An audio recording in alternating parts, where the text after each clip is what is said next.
Hey, everybody. Welcome back to Contractor Radio. I am your host, Jim Johnson, the head coach at Contractor Coach Pro, where we help contractors get control of their businesses by becoming better leaders so that they can grow their businesses and hopefully, if we do everything right, achieve some personal and financial freedom, which is why we all start our businesses in the first place. If that sounds like something that interests you and you'd like to meet with one of our coaches for free, go to our website, contractorcoachpro.com, click on the Take Assessment button. It'll take you about 15-20 minutes, but we're going to learn a lot from that, and we're going to be able to do an actual coaching call with you, not a sales pitch. And we're going to talk about 2 or 3 things you could do to level up your business right away.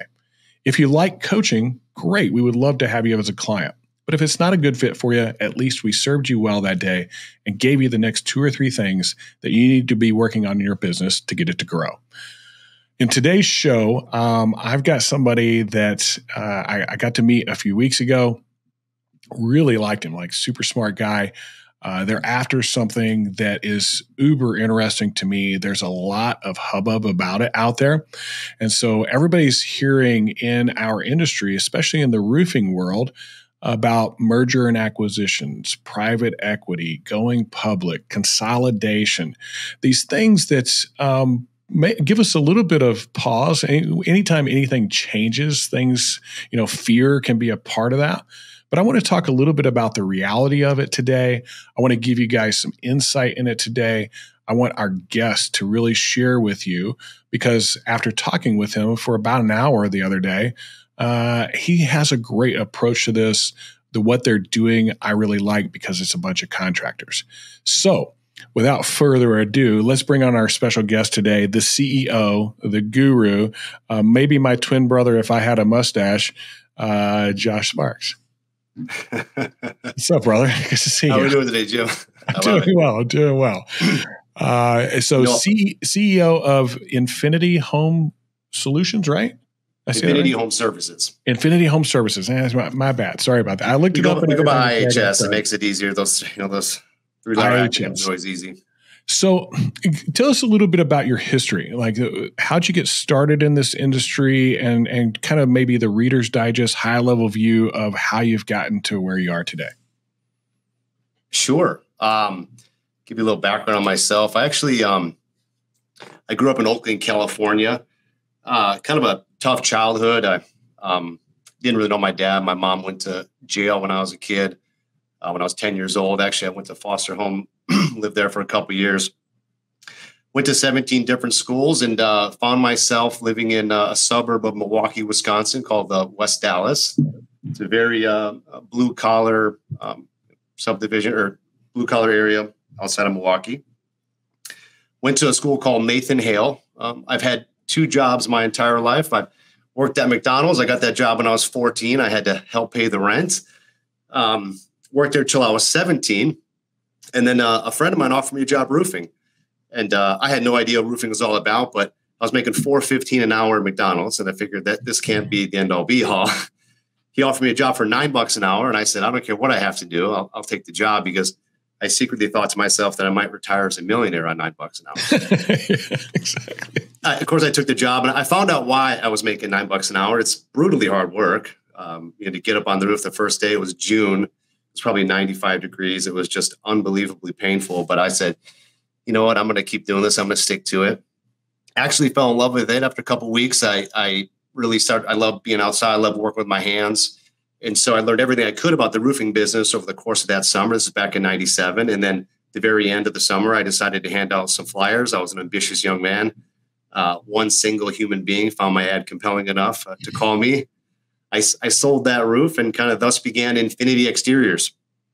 Went off to college for a couple months to be an engineer. Realized that engineering and myself were not a good fit. So I came back, and I was kind of lost a little bit. Ended up joining the Marine Corps.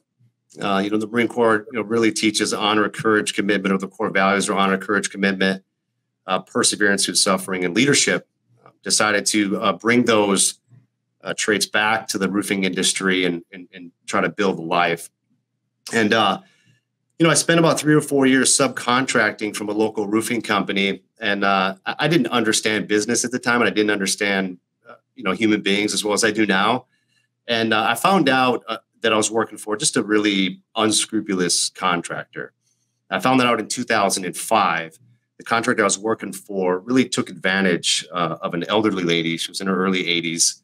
Husband was a Marine. He had passed away. She saw my Marine Corps tattoo, was telling me all the stories about her husband's service and his very decorated service in his life. It was a 9-square layover, which is not good to do a layover for those who understand roofing. And they charged her $12,000. Oh, and my labor bill was $300. I almost ripped the guy's head. I was so upset. I almost created some violence with him. But walked into his office and told him I quit, that I would never work for him again, and that my sole mission in life from that moment forward would be to put him and contractors like him out of business. I called my wife, told her that I quit my job. She was on maternity leave at the time, so I can't say she was happy with me. But I asked her how much money we had in the bank, and she said, "We've got about 20 grand." And I said, "Do you trust me, honey?" And she said, "I don't think I like this line of questioning, Josh." And this is back when the Yellow Pages were great. And so this Yellow Page guy was hounding me, and we took 13,000 of that 20, put it in a full-page Yellow Page ad, spent the other 7,000 in local marketing. And my wife was on board with that. She just asked me one question. She's like, "Josh, if we take our whole life savings and put it into this business, how are we going to pay our rent?" And I said, "I'm going to sell the job, honey. It's that simple." So 2 things happened that day, Jim. We coined our vision statement, which is to save our communities from unscrupulous contractors. And 2, my wife and I decided to dedicate our lives to building a business predicated on the values of honesty, transparency, and fair pricing to all customers. That experience I had and leadership I had from the Marine Corps, the money we had in the bank, we applied that to the roofing industry. And over the course of 15 years, with the help of a lot of great people, some innovative technology we built out, great branding and marketing, and most importantly, good culture, good people, we grew that local business to about $50 million in revenue. And for me, my mission is to save our communities from unscrupulous contractors. And that didn't just mean Milwaukee, that meant everywhere. And so when private equity got into our space, for me, it made sense for me to take that backing and accelerate what we had done so well in Milwaukee. And so we took some backing back in September 2021. We grew the business from about 50 million to we're close to 300 million now, and still growing. So we've made some great partnerships. We've greenfielded a lot of new locations, and we're just getting started, and we're having a lot of fun. Wow. What a story. Like Oakland, California, like if people don't know Oakland, California, that's a pretty rough area, if I remember right. I've been to San Francisco, and I went over to a boat trip that went out of Oakland side. So I had to drive around and go in through Oakland to get to the marina that we're going on. I was like, wow, this is a little rough area here. And so all the stuff I had heard was actually pretty accurate. Yeah, it was rough. And I remember when I was 7 or 8 years old, we used to take the city bus. We used to have to go, to the place to get the food stamps. And these are the book of stamps back in the day. We had to tear a $5 bill out of the booklet. And my mom was, saying, "Hey, this area here is what was called the kill zone at the time, which was the highest murder, per capita in the whole country."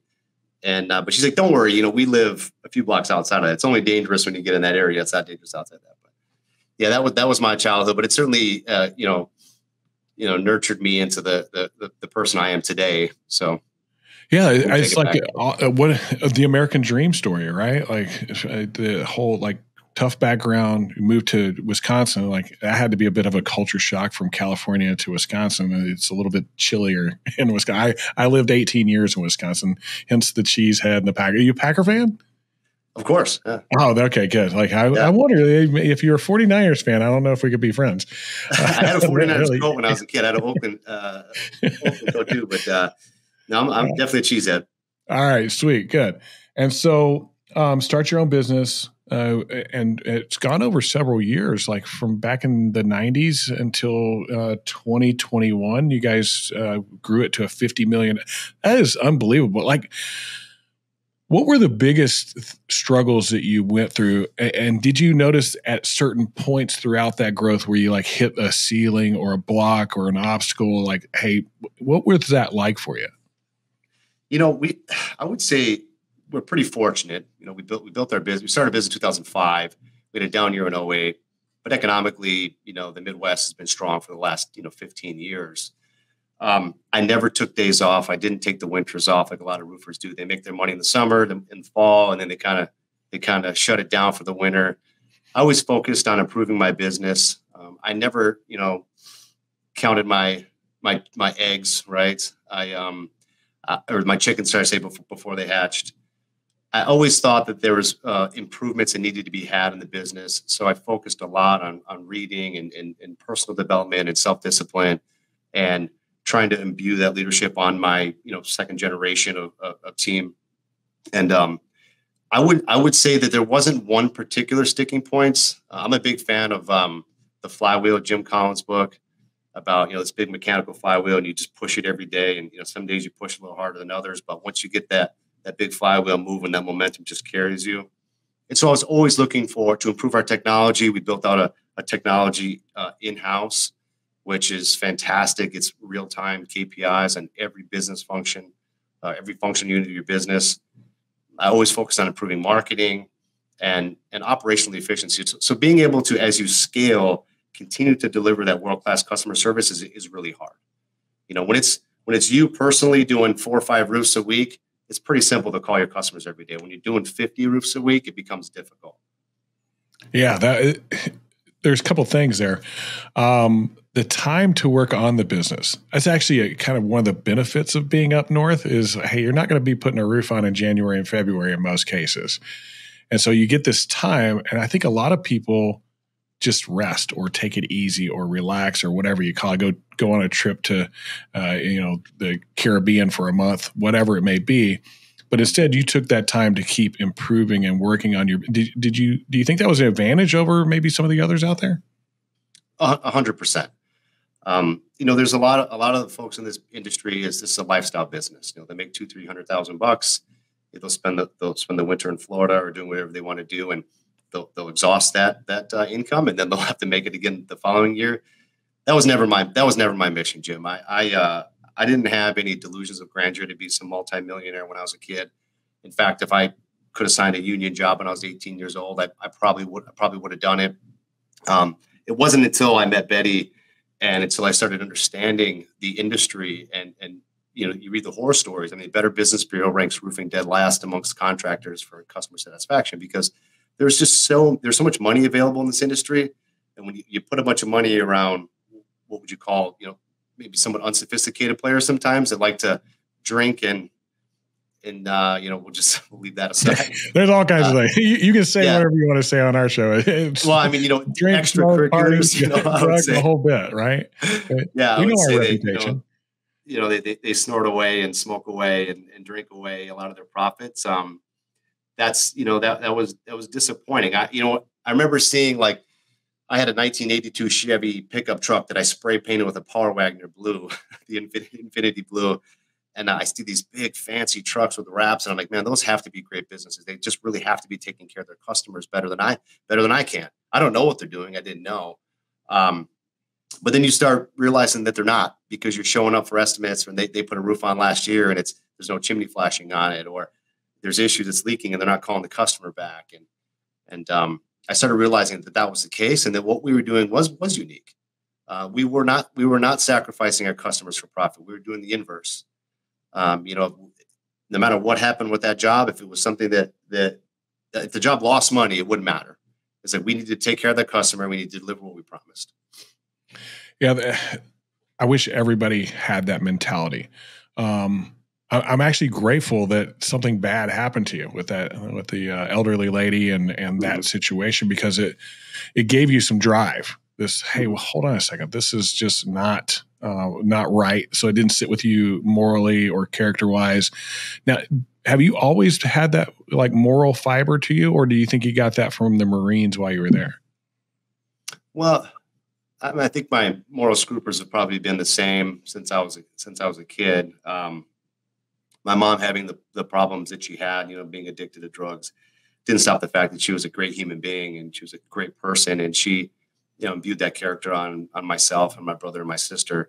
And so even though we had that tumultuous childhood, I still thought the best of humanity. I wasn't introduced into this really wicked world of profiteering and and unscrupulous behavior until I got into the roofing space, believe it or not. Yeah, like other businesses or industries don't operate like this. And you hit the nail on the head. It's because there's so much money in it and so few barriers of entry into it. It allows for some unscrupulous characters to get involved, which is a shame because the reality is I think it's that 80-20 rule. 80% of contractors are pretty good. They're pretty solid, try to do the right thing. But the 20% just give everybody else such a horrible, awful name. And this perception of the consumer out there is that a roofer is somewhere between a garbage man and a ditch digger, maybe a used car salesman, right? And the reality is, I mean, I go to a lot of events. I get I'm honored to speak at a lot of different venues and events and meet a lot of contractors. Most of these guys are really trying hard to do it right.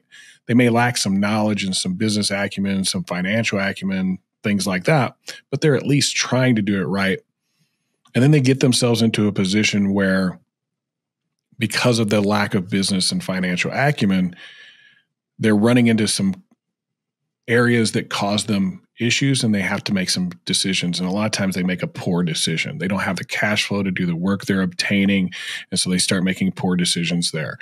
They grow to a size that they're doing very well, and they start to cut corners on the customer service side of things, trying to be more and more profitable because greed gets into our world.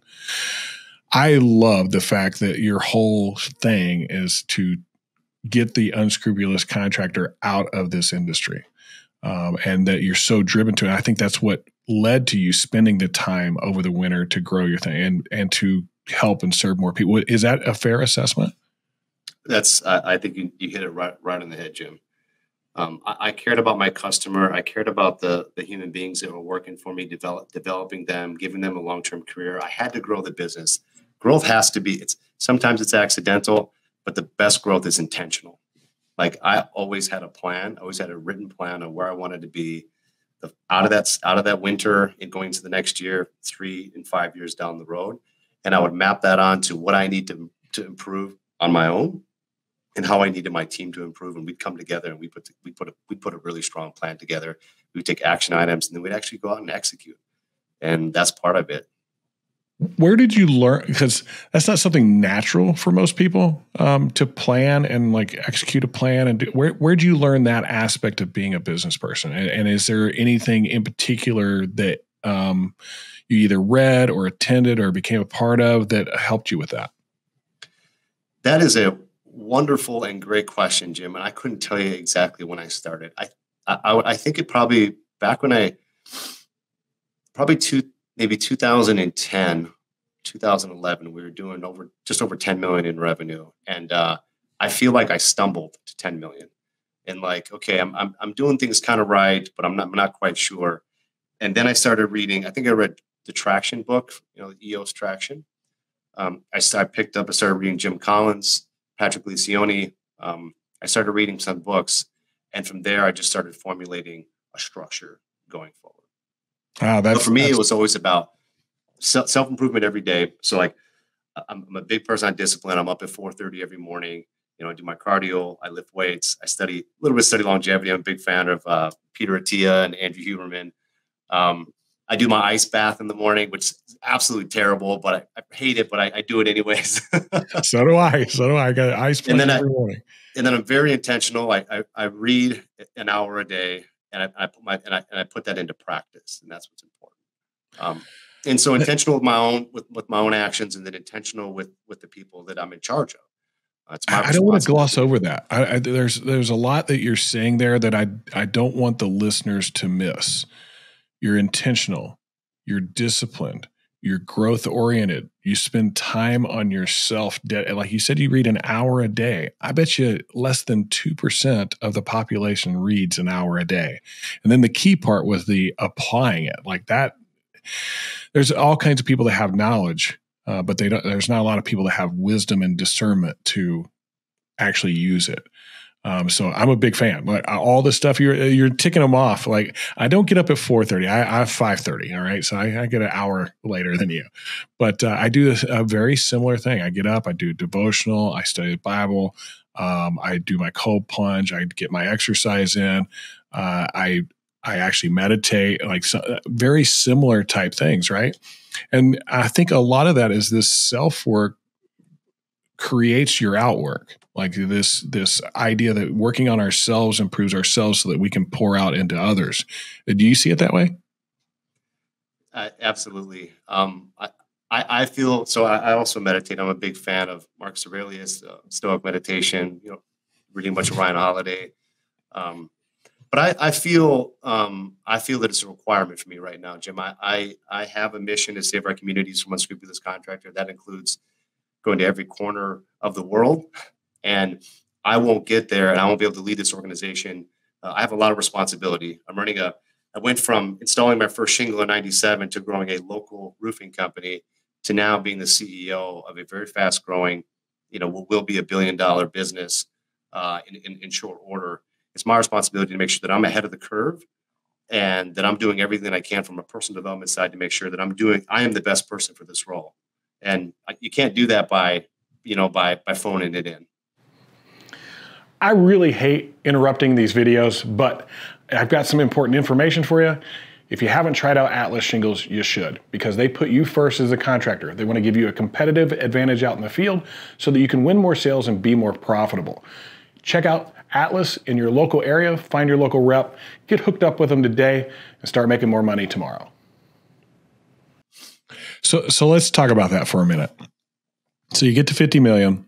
Were you approached by private equity, or was it something you searched it out? You started thinking about it? Because that's 21. This has been going on really for the last, I don't know, probably since 18, 19 has really started to pick up steam with private equity going public and those type of things.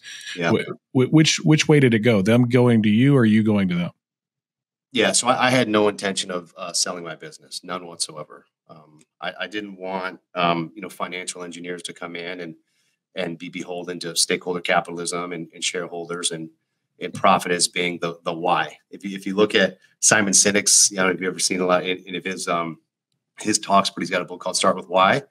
And my why is to save our communities from unscrupulous contractors. It's not to return, some crazy multiple to the investors. Although if we do things right, we're going to make a lot of money, no doubt about it. Sorry, I lost my train of thought. What was the question? I think those crazy multiples are actually created as a byproduct of how you approach the consumer.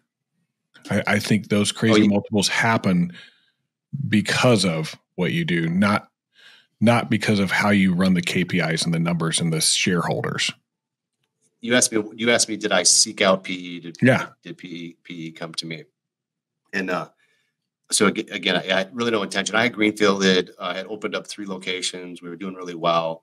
And a friend of mine, Paul Collins from Overhead Solutions, is a company up in Green Bay. I knew him in the industry, really salt of the earth, great guy. Said that he was considering it, wanted to join forces. I met the small firm out of Chicago called North Branch Capital. Really awesome, humble, not your typical suits, really great people. They had shown me some case studies of other really good businesses that they had grown from 20 million to 150 million in the HVAC space. And I said, wow, this can really help me accelerate and see my vision through much faster than I could do it on my own. And they have a expertise on the M&A function, which is something that I did not have expertise in.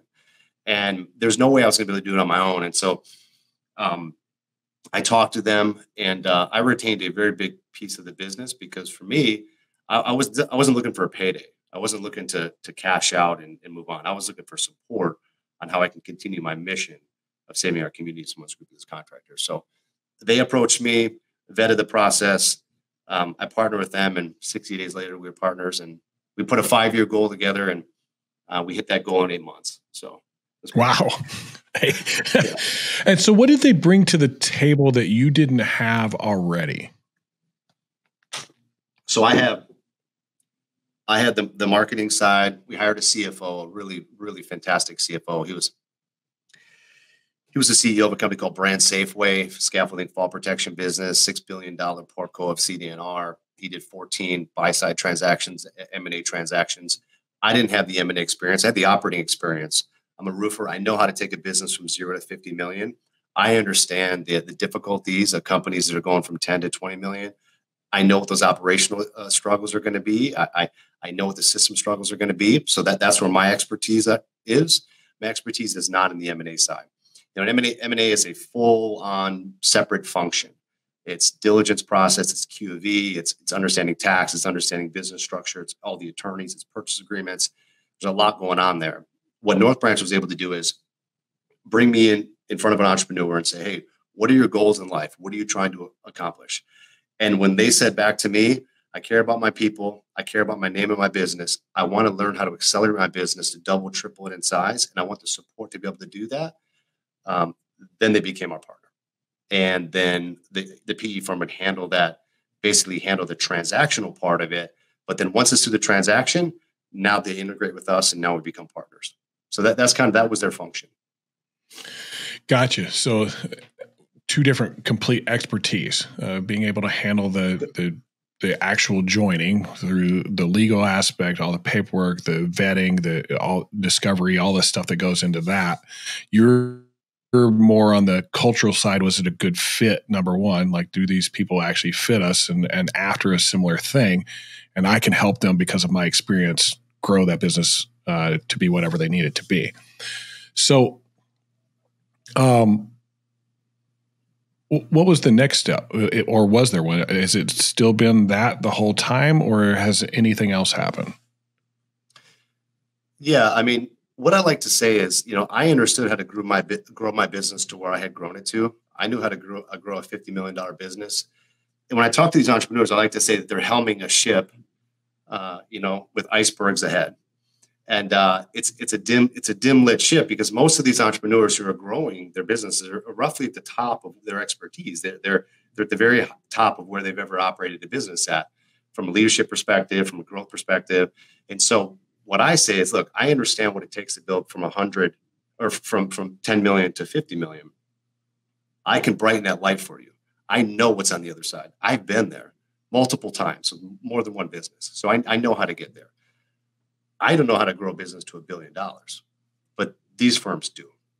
And so what they do is they help us illuminate the path forward. They understand what a business in 5 years might look like. We back engineer that to where we are now. They take my expertise as a roofer and we apply that onto the financial expertise that they have. And that's what allows the growth. Gotcha. Okay. So we find the right one, right? And then we're going to start installing your systems. It sounds like, is that the way it works, or do they still operate on that? What does that look like? That, because it's called mergers and acquisitions. Acquisitions part of it, but merging is a whole different animal. Yeah. What does that look like with you guys? Yeah, for IHS specifically, so we built out a really cool technology. Our CRM communicates with a sales quoting tool that we have that doesn't exist on the market. It gives you, real time pricing. It's all system is completely paperless, start to finish. And so we're able to integrate and pull people into our technology. We talk the same language across 14 brands. So when I talk about what our MCOR is, our marketing cost on revenue, or what a production manager can actually produce and what his responsibilities are, we have that data stretched across 14 different brands. And so that our brand presidents or our brand leaders can look at high functioning businesses in across the country and say, am I performing, up to snuff against what other good businesses can perform at? So we're basically a resource center, Jim. I have a CMO who came from a multi-billion-dollar business. She's incredibly strong from a marketing perspective. If a brand leader needs more leads, they tap into her. She helps execute, lead gen. She puts together lead plans. We have a chief human resources officer who, in her previous role, managed 4,500 global employees. She's incredibly sharp. So when it's like, if a brand leader says, hey, my lead volume's high, I can see that today in my app, I need to recruit more sales staff, she helps recruit sales staff. And so we are a resource center for brand leaders to take their business from where they were to where they want to be. And that's what we're doing. Gotcha. So So you got some professionals. Like that's the thing. There's not a lot of professionals in what we do. It's pretty difficult. Like you get a bookkeeper, and then you maybe have a CPA, but do they even know construction or not know construction? Do you know what to look for? So you guys have a CFO that has the experience in this. Lead generation is an absolute nightmare for most smaller contractors out there. Who can they trust? Who can they not? Can they really deliver the number of leads that it is that they're saying they can? I get those messages. As a matter of fact, I got like 5 this morning. Hey, because everybody thinks I'm a roofer for some reason or another. I don't know why, but could you stand another 30 leads this month? Those type of ads all the time. Yeah. And so they get really confused. And then the leadership side of thing, I don't want to discount that. Leadership's a skill. It's something that you learn over time. There's a lot of experience that goes into it, a lot of skill that needs to be refined and mastered and enacted, especially when it comes to communication and things like that. And we start to bump up against our capacity sometimes because of the lack of skill that we have to delegate, grow, and install processes, take care of our people. Is that the role you play in this, is like teaching them how to become better leaders? Absolutely. John Maxwell has got a book, The 21 Irrefutable Laws of Leadership. And his first law is the law of the lid, which is understanding when you're bumping up against your, whether it be intellectual capacity or just leadership capacity to run your business and run your team. So that is where we come into play in some capacity, right? We are bringing resources to a roofing industry that didn't have them before. I couldn't afford to pay a CMO or a CHRO the caliber that we have now at one local business. The fact now that we have revenue that's generated across the entire country, you can bring in a high-level talent like that. And then we have learning and development camps that we're running. And so you take a strong entrepreneur who's good at managing people, good at delivering great customer service, and you layer in some professional leadership skills and resources that they can now tap into and bring to their local level, you create a monster. And Jim, so my goal and my responsibility is not to go in and hands-on location, tell them what to do, how to manage their people, what to pay their people. Our goal is to provide them resources and give them a framework in which to help scale their businesses. And that's what we've been doing, and we've been very successful at it. So one of the hurdles that I've seen with a lot of this type of stuff, whether it's merger and acquisitions, private equity, the trying to go public and stuff like that, is you're taking all these different companies and bringing them into the fold, and they all have various cultures across the board. There may be some alignment that, hey, we're trying to do it right by the client, or there might be some alignment like, hey, let's make as much money as we possibly can, or hey, we're uber competitive. There's some alignment there. And some even like process and system, like, hey, they're really focused on that. I've seen a variety of those different ones, but they don't necessarily take the culture aspect of it into enough consideration when making the decision. So, for example, it all sounds great. Company comes in, hey, we're going to, buy your company from you, pay you this multiple, you get to keep shares and all the other good fun stuff that goes along with that, which I want to talk about a little bit. But they don't ask them too much about their culture.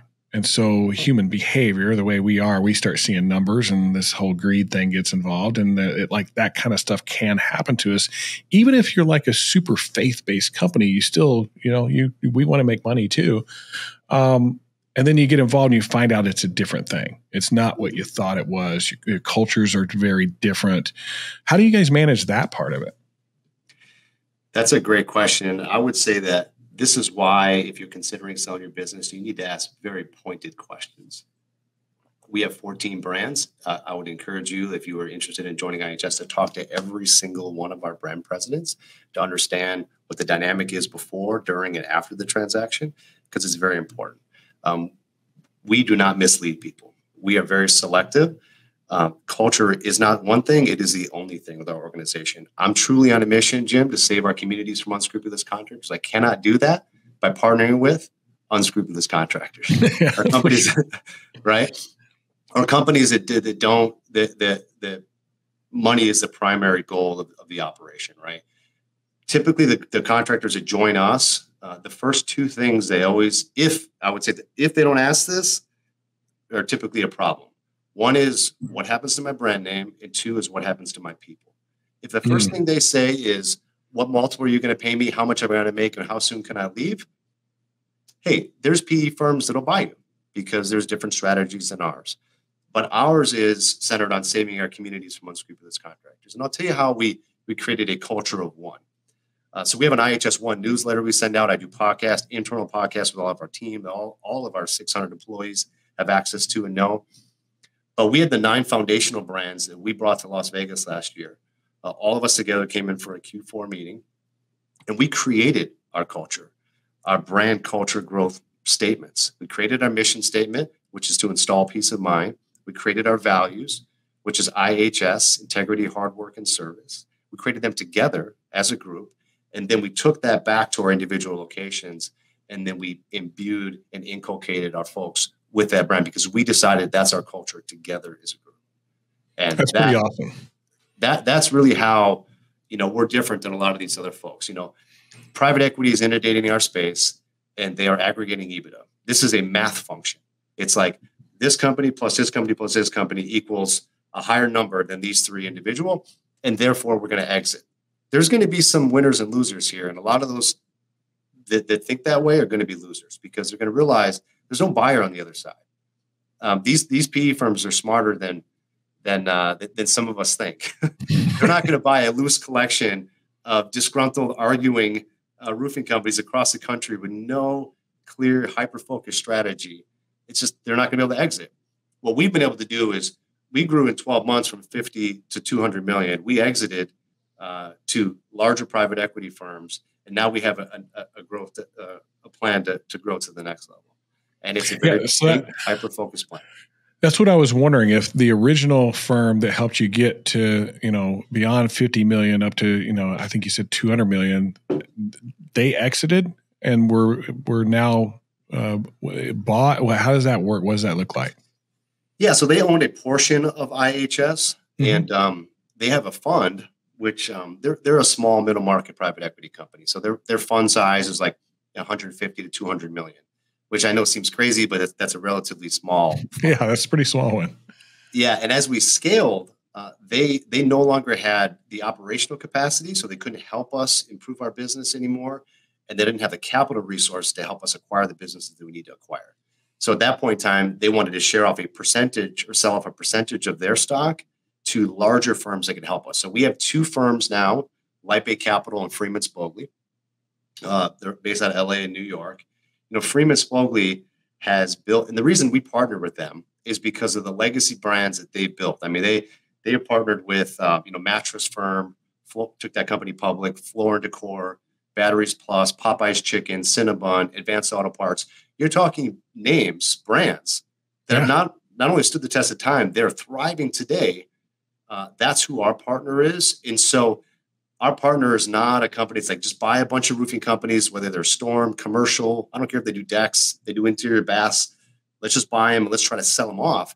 That's how we're building. IHS will be a brand name that will be here in 100 years. And that's what we're building. We're building a real business predicated on real values.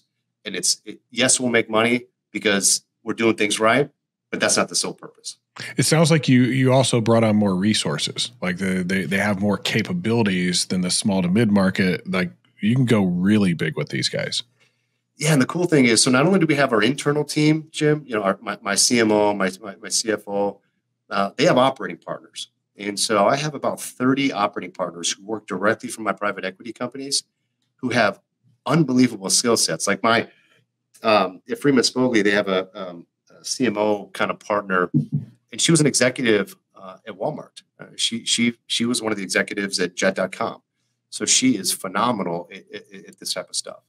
My CMO partner at Lightbay Capital, Aaron Shockey, he's fantastic. He worked for Neiman Marcus. He was one of their top folks on the digital marketing side in Neiman Marcus. So that's what the roofing company, that's what we have at IHS now. Wow. So if I have concerns, my executive chair, who runs our board, his name is Steve Stagner. He was one of the foundational brands at Mattress Firm, franchisees, and then became the CEO and took that company public to now it's I think $3 or $4 billion. So he is my kind of executive coach. He's coaching me to say, hey, this is how we get the business to where Here's the pitfalls you might step on. Let's avoid those. And here's how you get to the promised land, if you will. That's pretty awesome. But does it make you uncomfortable, like having these guys around you that know more than you do, type of deal? Not at all. Not at all. I'm a roofer, Jim. I know how to grow a roofing business. I know how to manage production. I know how to do sales and manage people to some perspective. I'm not so arrogant as to think that we can't put great people in a room and who've seen experience in other industries that can help navigate us to our goal. Because the end goal is to be in every state and beyond, and do it the right way, to being competitively priced and delivering world-class customer service through better technology. That's our goal. So there's a couple of companies out there that are quite large, and we won't mention any names, but I'm going to stay away from that. But I would classify them as unscrupulous. $1,200-$1,500 a square for 30-year arc. You probably know who I'm talking about at this point. I do. Is that who we're after? Those companies will need to shift their business model if we're successful. Yes. All right. I'm in full support of you, brother. I think it's insane. I mean, you have to be competitive in the world. I think if you're going to truly say you have a great culture that delivers great customer experience. Unscrupulous can be thought of a couple of different ways. Unscrupulous could be, you promise one thing on paper and you deliver something completely different. You swap out products, you do something really, really, really bad. But also I would say unscrupulous could be in pricing and not running a streamlined business. And, if somebody goes or having to target a certain demographic in order to sell your product, having to target, having to be the only person in the room because any competition will flush out your unscrupulousness. I think that we're trying to bring light to that in the industry. Yeah, I think that'd be, to me, that's super cool. Like that part of it in our first conversation, I grasped that. And then as I thought about it afterwards, I'm like, wonder how he feels about those guys that are not like that. One of them just sold and one of them is going up for sale right now. And it should be interesting to see. I mean, that's not what we're here. That's not what I'm here for. No, not like you're doing your thing, and just if it affects them, it affects them. Like, but I'm going to do my thing my way, and I think you're doing right by the consumer, which is really cool. And it seems right by the contractor that you're looking at by fit. Like there's got to be the right fit. It's not going to be everybody, which I don't think is necessarily the case for all the companies that are out there trying to do this type of thing. I think it's like, hey, which one's most profitable? Go get those guys, or which one fits our specific, like, hey, we want to grab as many of those $5 to $10 million guys and grow them really fast. I don't care about their culture or anything like that. I see a lot of that kind of stuff out there as well. I really hate interrupting these videos, but I needed to take a moment to tell you about Moment Finance. They are the technology company that makes financing simple and easy for your clients. If you're not offering financing right now, did you know that you're missing out on 20 to 30% of the sales that you could make? And then a company like Moment teaches you actually how to sell financing. Don't miss out on those opportunities to make more money doing what it is that you do by being able to close more sales. Check out Moment Finance down the link below. We'll see you later. What advice would you give to a contractor who's being approached with these type of opportunities right now? That's a great question. I know we talked last time about, does somebody buy? Do they hold? Do they sell? Yeah. That's a personal decision. A lot of these businesses have family members in them. They have longtime friends that are in the business. Depends on what you're looking for. Our strategy specifically would be a good fit for you if you're looking to take some chips off the table, reduce that liability perspective, grow your people internally. Like if you have a sales manager who wants to open new locations, you have internal folks that you want to continue to promote. We are a great opportunity for that. You mentioned to me about potentially buying companies. I would say my personal recommendation, obviously you take it for what it is, but we're business owners. We understand how to run roofing companies. We're not M&A folks. That's a completely separate piece. There's There's a diligence process. There's what the valuation would be. There's expectations of integration. There's all a whole layer of different things you have to understand and be able to not only understand, be able to execute on, which will then probably sacrifice your ability over here, your time resource to your own business. So I've heard some people that are like thinking about buying a few other companies and then trying to package and sell. I think that's probably tough. But from a sale, what about just holding and growing as you are? Like there's a traditional model for that. Like, hey, we've perfected our process and our system. We've grown our leaders and we've got talent. We could go open a new location, and you could even franchise. Like there's lots of other options. Why would you maybe choose one of those or not choose one of those? Yeah, it depends on the stage of your business. It depends on, again, back to John Maxwell's The Law of the Lid, depending on where you think you can grow that business to. What liabilities you want to take off the table. Let's face it. I mean, we came off a COVID bump. Market's been really strong for the better part of the last 15 years. This is an opportunity to cash some chips in, partner with a good business that can help you continue to grow your location.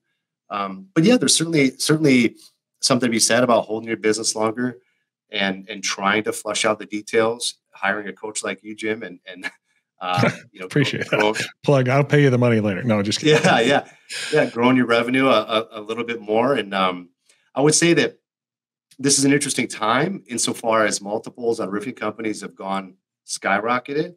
When some of these companies, these PE firms are now that are acquiring businesses don't do well, and they start realizing that these 2 million EBITDA businesses aren't the most sophisticated roofing companies or companies in the world. There'll be some losers, and losers scare capital. And so when there's losers, people might get afraid, and then the multiples start dipping down. We're seeing that in the HVAC space right now. So look, there's pros and cons of both. But what I would say is this: if you are considering it, certainly talk to more than one or two people. And these are sales guys. These PE guys are salespeople. There's no doubt about it. Okay, they're going to tell you all. Hey, look what I like to say, and maybe it's a little bit hubris, but IHS is kind of the Tiger Woods of the roofing industry, right? We started at 50 million, we grew to 250 million, we exited, made a boatload of money in 12 months. And so now what all these smaller PE firms are doing is saying, look what IHS did. Just partner with us and we'll give you 9 times return. Well, there's a reason why we were successful. It's not because we just grouped a bunch of roofing companies together and sold them off. Like that's not what made us successful. And so do your homework, ask a lot of questions, interview their CEO, whoever's running that business, see if they can really help you grow your business. Like, hey, give me an example. I'm struggling with this on production right now. How would you help me? How are you going to help me grow my business? Ask that question. Now that's some great advice. I was hoping that that's where you would go, because while the financial side of it's important, obviously, yep, the help and support side of it to me is the more important part. Can they actually fill the gaps that you're missing? Maybe you're really strong in marketing, but you're not so hot in production and customer service. Can they fill that gap? Maybe you're really great with your community and your involvement and your network and stuff like that. And it's really built a great company for you. But could you take that further if you actually knew how to market beyond that in a digital or traditional space? Like I would be looking, where are my gaps first? And then whenever I'm interviewing each one, I would be going, do they fill the gap I'm lacking? Like leadership growth. Maybe I don't have much depth on my leadership team. Can this person help me grow my leaders? I think that's some amazing advice. That was really good. You brought something up that I want to talk to you about. This has all been great. I think you gave some great advice to everybody, but you talked about longevity. What do you like? I think I know what you're talking about. Are we talking about like blue zone longevity and that kind of stuff? Like, what are we talking about? I'm talking about I've got 5 kids. Yeah. We have 4 biological. My wife and I are foster parents. We adopted we're foster parents, and Imani's 19 now. We got her when she was 7. But I have a 19, an 18, a 15, and then my wife and I had a 10-year gap, and I have a 4 and a 2-year-old. Well, she just turned 3, and I'm 44. And so from a longevity perspective, my personal health, it's like I'm going to be in my early 60s when she's kind of coming into her life. And for me, it's important that that I'm in a healthy disposition when I'm in my early 60s. So, I do intermittent fasting. So if this is from my personal perspective, not from a business perspective, but so I do my cold plunge, my sauna, my intermittent fasting. I eat healthy, and I think that provides clarity in mind as well. And I also do Stoic meditation because I'm trying to be grounded as a human being, and really figure out what really matters in life. And yes, business is incredibly important to me, and accomplishing our mission of saving our communities from unscrupulous contractors is important. I also need to be grounded as a human being. And so I spend time reading and studying Stoic meditation because I think that's really important. And it makes you a better human. I mean, at the end of the day, we should be trying to build our eulogies, not our resumes. Because when you land when you're laying in the casket, nobody talks about how big your business was or what they talk about what kind of person you were. Were you a good human? Were you good to other people? Did you give your time? Did you give not just money back? Did you give your time? Did you sacrifice your time for other people? And so I spent time thinking about that. I spent time improving myself there because that wasn't always that way. I had a terrible childhood, and I was a kind of an upset kid when I was in my early 20s. I didn't know what I wanted. I was mad at the world, and it wasn't until in looking outside in, I was married. I had 2 kids. I had a successful business. I had a nice house. I had all the things that people would say, wow, this guy's doing really well in life, but I was not happy. And it wasn't until I found Stoic meditation that I started to understand who I really was and what my drivers were. And so that I think is what keeps me going in part most days. And I did my cold plunge this morning and I meditated this morning. So I feel great. That's all, because that's a little bit of the track I've been on for, I don't know, maybe the last 10 years or so. I've really been like, okay, so, I want to learn more about this longevity. Some of it comes from me wanting to just be around and share my experience and hopefully have a positive impact on the others for as long as I possibly can. But it's really ramped up in my appetite for gaining the knowledge and learning more about how to live longer. Because I have a grandson now. He's 2.5. Whenever he graduates high school, I'll be in my 70s. I want to be able to throw a football with him. I want to be able to throw batting practice for him. I want to be able to spend that quality time with him that I might not otherwise if I didn't take care of myself. And so it's gotten really organic in what we eat. Like if I don't see it standing in the field out there, I'm probably not eating it.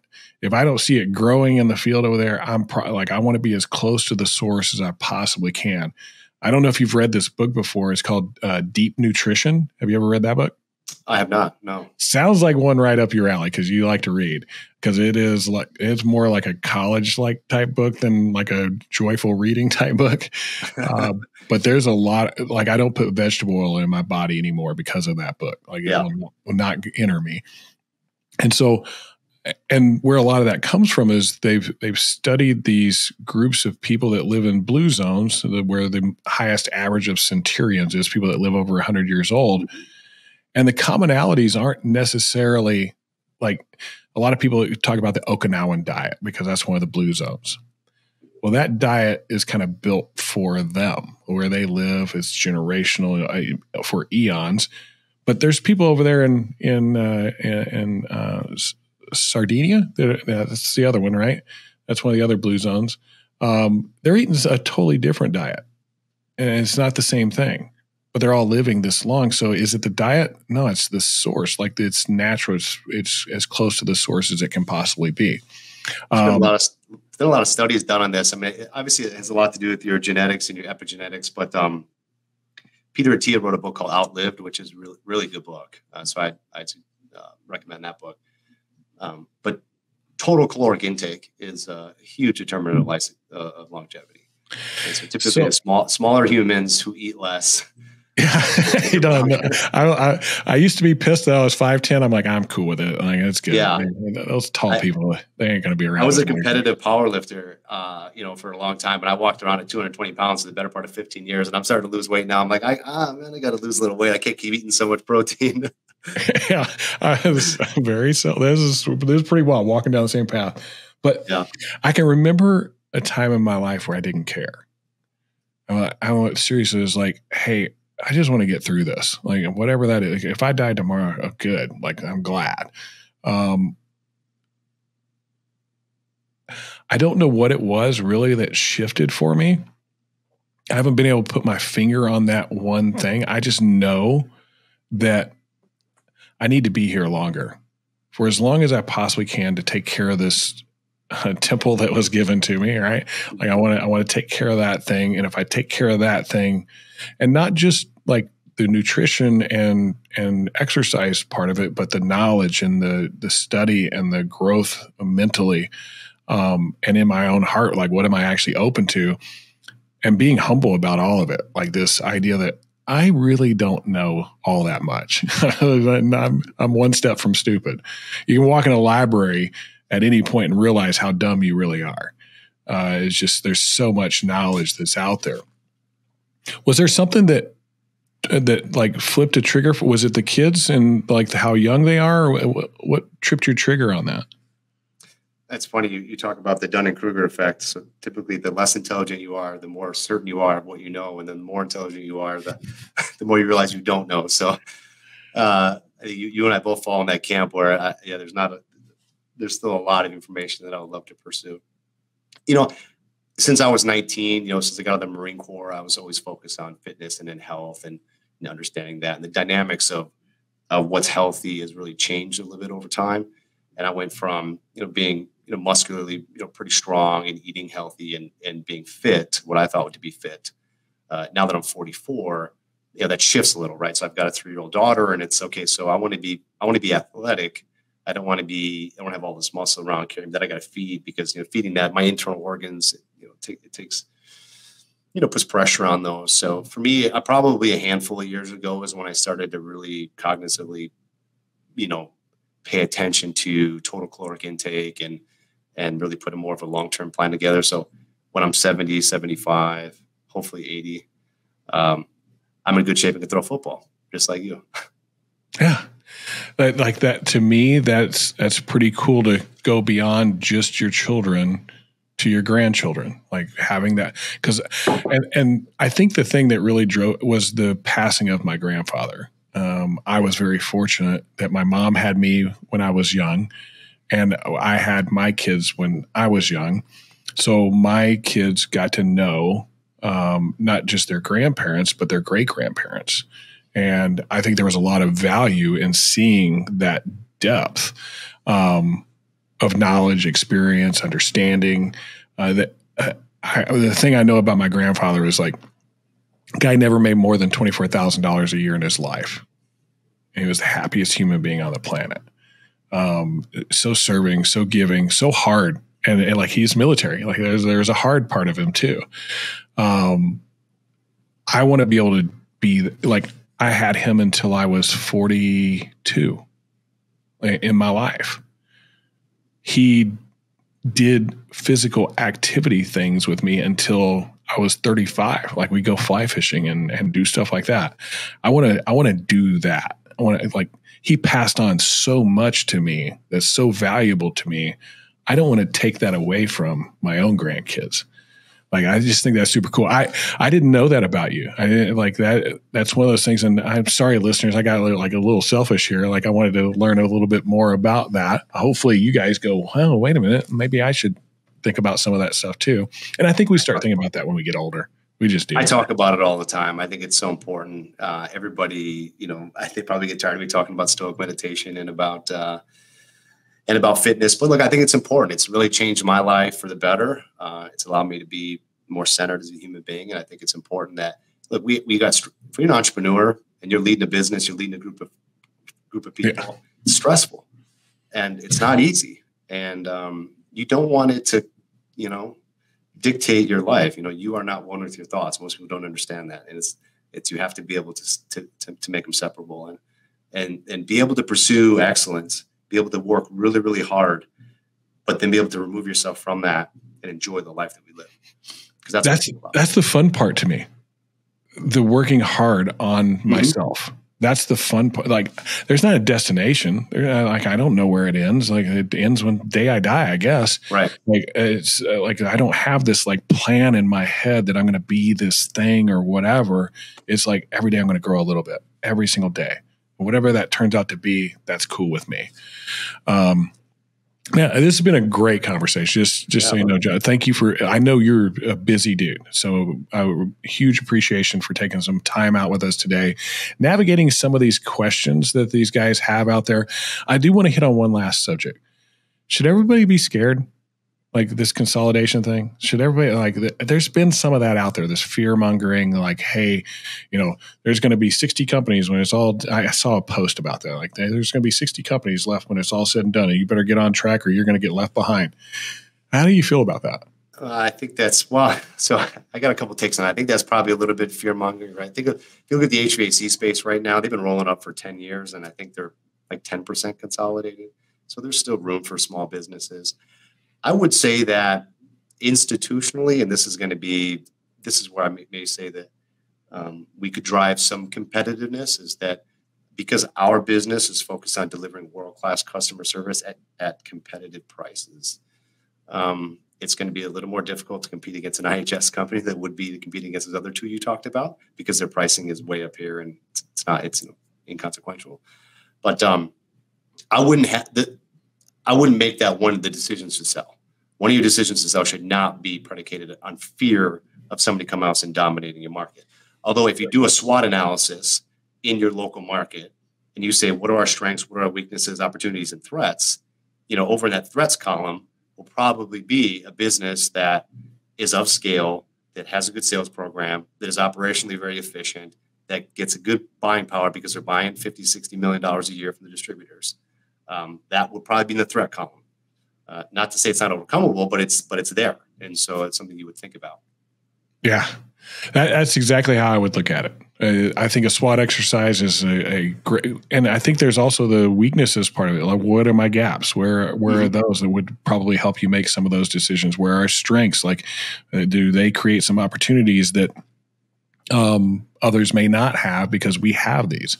It's an amazing exercise. You guys are listening. If you haven't ever done a SWOT exercise, you should go do one immediately. Like, it's something that we do here twice a year. Like, what's going on? Because things change so fast now. You can't do them like once every 3 years anymore. It's like twice a year. Hey, what's going on? What's changing out there in the world? Technology, the industry and environment, the market, like all those things have such a big impact on your business, and we don't really realize it because we're in our own little silo, right? We got blinders on. That's right. And so, one of the things you think about is, what would scare you? What would make you lose sleep at night? What would the business be that would come to your market that you'd be most fearful of, and build that business? I mean, that's the exercise that we do. Yeah, I would ask somebody why they're scared too, because fear to me comes from change, number one, or feeling a lack of something. You lack something. What is it that you lack? I would go get the thing that you lack. Like, if you're not good at marketing and branding and getting opportunities, okay, well, I'm going to go get that thing. And so, yeah, what a great conversation. This has been, okay, so we don't all have to like freak out and get scared and go sell tomorrow. That's good. There's also, but there's FOMO, right, Jim? There's, fear of missing out. Yeah, you got both. Say, hey, man, this ride is going up. I mean, I want to hop on and look, for some of the brands that are partnered with us have made excellent returns, and it's, they tell me all the time it's the best thing they ever did. So, but it's important that you partner with the right person. I mean, right company. I can't. I think you're right. Like, and to ask yourself, what are you really after? Like, do you really want to like be a part of this, whatever it is? Like in your case, ridding the world of unscrupulous contractors. Does that really speak to you? And you want to be a part of that, and it drives you? Because if it doesn't drive you, you're not going to be successful in it. Or if are you being driven by the dollars, and how much is enough? Like, you really need to ask yourself those kind of, and are you kind of happy where you are right now? Like, and is that okay? Like, I think everybody should ask themselves those questions, because I think the world pushes on us an awful lot to follow and do things that don't align with us, maybe internally, and fulfilling it. That's very well said, Jim. Couldn't say anything. It's just, be cautious of why you're scared of something. Ask yourself why. Why am I scared of that? What's causing me to have fear? And there's also, like you said, that FOMO thing, the fear of missing out. Like, hey, did I miss something? Did that opportunity to buy Apple when they first came out just pass me by and I don't have it, right? One of the things that I love about our brands, is the camaraderie. It's lonely at the top. It's lonely being the top of your organization. And yeah, you've got coaches like yourself who bring a lot of value. You've got these conferences that people go to and try to, is this marketing guy great? Is this CRM good? So that can be somewhat overwhelming. And having the camaraderie with the different brand presence that we have, our quarterly on-sites, it's a fun group. It's a different level. It's beyond running your local location. Now it's about, taking on a bigger why, and having access and resources to do that. So we're having a lot of fun here. So it sounds like one of those mastermind groups that you got to pay for, but you're getting paid by this one, which is pretty. You get paid by it. Yeah, it's a little bit different, and you're an owner of the company, so it's like you still run your location. You're an owner of the company. You're part of the greater good, and you get to help folks. The cross collaboration in the beginning, it was a little rough. It's like, okay, I know how to do things over here, but as we all become friends and got to know each other. When we do these quarterly on-site meetings, we're all getting together. It's a great time, and there's a lot of collaboration. I've got sales managers that go from Michigan down to Indianapolis. We've got Jason Kudo is fantastic for us. He's a phenomenal sales rep manager, I should say.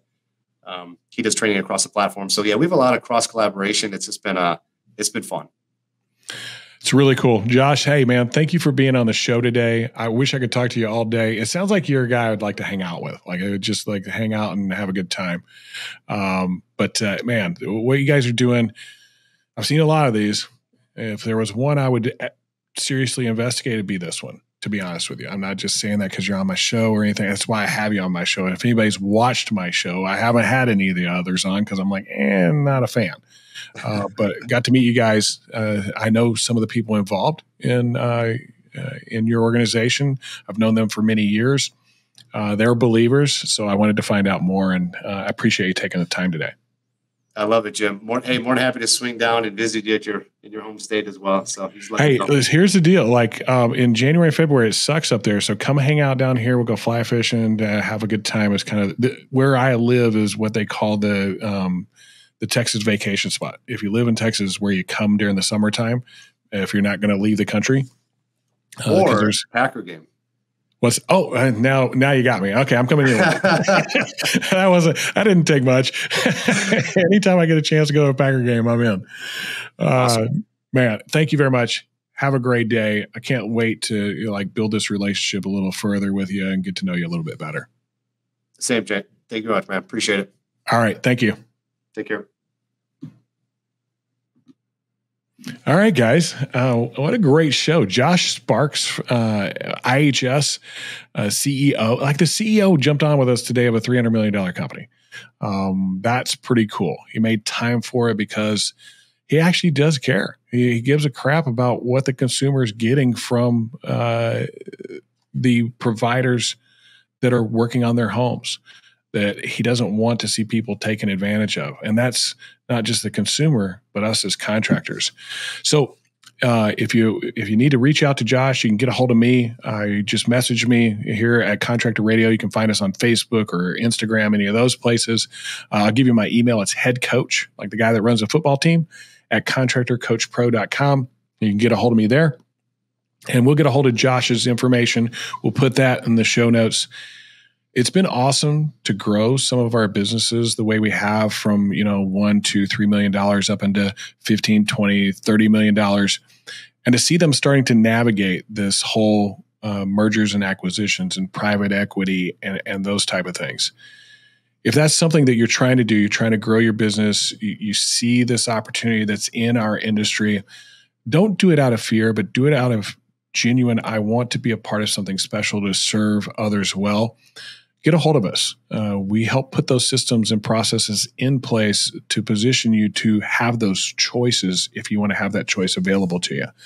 Like I said, we'll put down in the show notes our assessment link. You can take an assessment. It takes you about 15, 20 minutes. If you're not willing to put in 15 to 20 minutes on your business, you're probably not a good fit for us anyway, or for this merger and acquisitions and consolidation stuff going on in our world.